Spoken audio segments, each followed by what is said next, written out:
250 টাকা ভাড়া কোন হিসাবে চাইলেন আপনি? এখান থেকে এখানে ভাড়া আছে 30 টাকা, 250 টাকা কিভাবে হয়? মামা যেই রোদ যে তাপমাত্রা, এই তাপমাত্রার মধ্যে রিক্সা চালানো মামা অনেক কষ্টকর। দেখেন না মামা কেমনে কামতাছি। যে রোদ যে তাপমাত্রা, এটার মধ্যে রিক্সা চালান যায় না? তো আপনি রিক্সা লয়ে বাইরেছেন কি লেগা? প্রাইভেট কার চালান, তাহলে তো হয়। যত সব ফালতু লোকজন। হেলন 100 টাকা রাখেন। মামা একটা কথা কই। বলেন। মামা আমার একটা ছোট মাইয়া আছে, ও একটা স্কুলে পড়ে, কিন্তু স্কুলে পড়ে যাওয়ার মতো একজোড়া ভালো জুতা নাই।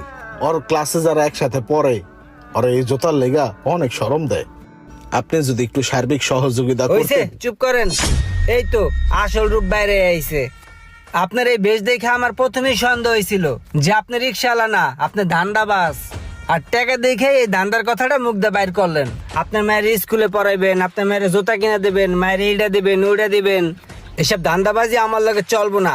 একটু আগে এক বাট পারে আমার